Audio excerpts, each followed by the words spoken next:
Hill Dairy Farm. Hey, everybody.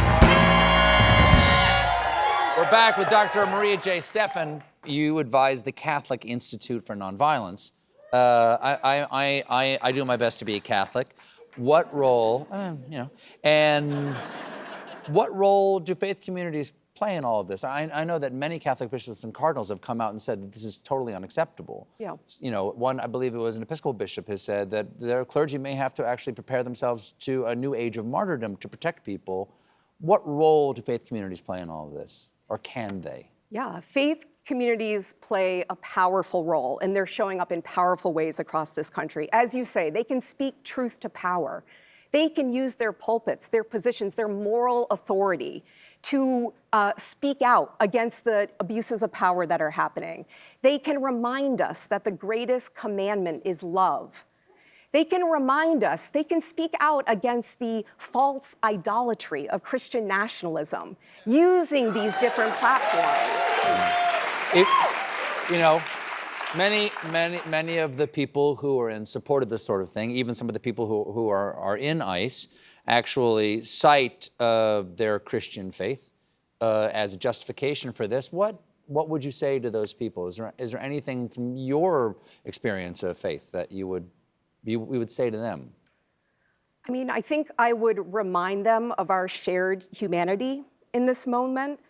I would remind them of the greatest commandment, to love thy neighbor. I would remind them of Matthew 25. What you do unto the least of these, you do unto me. And I would remind them that they have agency in this moment and they can walk away. Yes, they're not in the army.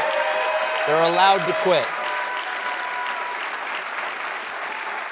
I love some of the things that I've seen this past year, like all the frog costumes in Portland. The dinosaur costumes happen in Chicago, too. You know, when the going gets tough, should the tough get silly? They absolutely should. Joy is resistance, Stephen, and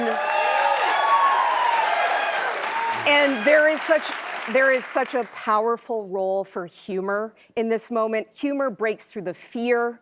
It inspires courage. Should you really make jokes about the news, though? Not everything's a joke, Maria. Yeah. But so the frog costumes, like, it has lit people on fire. Young people are inspired. It's a way for people to show up, to get involved.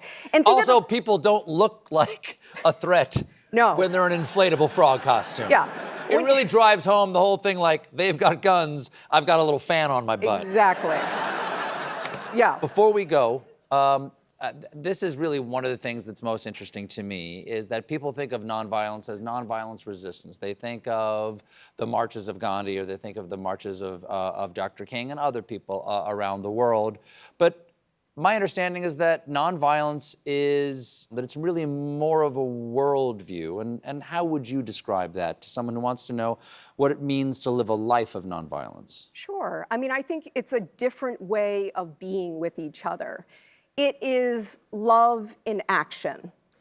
It's about being human in the face of inhumanity. It's about resisting injustices in courageous, powerful ways, but without harming people. And it's about building something new. Dr. King referred to it as the beloved community. So how we can treat one another and anchor out how we relate to one another in love and in respect for human dignity, and building a kind of society where we can all flourish. Maria, thank you so much for being here. Thank you. You can learn how to get involved by going to nonviolence.info or by scanning the QR code right there. Dr. Maria J. Stephan, everybody.